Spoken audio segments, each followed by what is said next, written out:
Walang katulad ang taong marunong na kayang magpaliwanag ng mga bagay.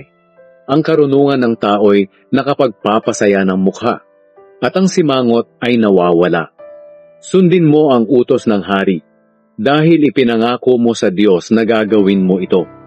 Huwag mong pababayaan ang tungkulin mo sa hari, at huwag kang sasama sa mga nagpaplano ng masama laban sa kanya, dahil kayang gawin ng hari ang anumang gustuhin niya. Makapangyarihan ang utos ng hari at walang makakatutol dito. Ang sinumang sumusunod sa kanyang utos ay hindi mapapahamak. Alam ng taong marunong kung kailan at kung paano gagawin ang isang bagay. Dahil ang bawat bagay ay may kanya-kanyang tamang oras at pamamaraan ng paggawa, gaano man kabigat ang kinakaharap ng tao. Dahil walang sino man ang nakakaalam ng hinaharap, walang makapagsasabi kung ano ang mangyayari. Kung paanong hindi mapipigilan ng tao ang hangin, hindi rin niya mapipigilan ang kanyang kamatayan. Tulad sa isang labanan, hindi siya makakaatras, at ang kasamaan niya ay hindi makapagliligtas sa kanya sa kamatayan. Pinagmasdan ko ang mga bagay na nangyayari rito sa mundo.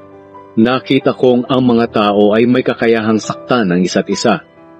Nakita ko ring ibinuburol ang masasama. Sila ang laging pumapasok sa banal na lungsod ng Jerusalem at doon gumagawa ng kasamaan.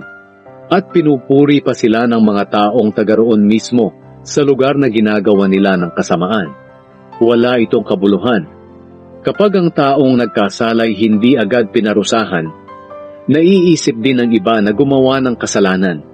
Kahit ang isang tao'y magkasala ng 100 beses at mabuhay pa ng matagal, alam kong mas mabuti pa rin ang kahihinatnan ng taong may takot sa Diyos. Hindi magtatagal ang buhay ng taong masama na walang takot sa Diyos. Magiging parang anino ang buhay niya. Sandali lang at agad mawawala.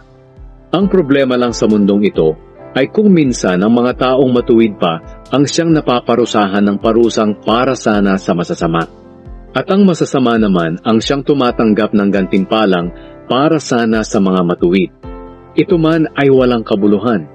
Kaya para sa akin, mas mabuting magpakasaya ang tao sa buhay.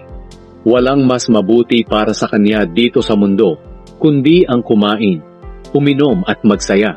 Sa ganitong paraan, mararanasan niya ang kasiyahan habang nagpapakapagod siya sa buong buhay niya na ibinigay ng Diyos sa kanya dito sa mundo. Habang pinagsisikapan kong intindihin ang mga nangyayari rito sa mundo, nalaman ko kung gaano kaabala sa trabaho ang mga tao araw at gabi. Nakita ko rin ang mga ginagawa ng Diyos dito sa mundo. Walang sino man ang makakaintindi nito. Kahit ano pa ang gawin ng tao para intindihin ito, hindi pa rin niya ito maiintindihan. Kahit sabihin pa ng marunong na naiintindihan niya, pero ang totoo, hindi niya talaga naiintindihan.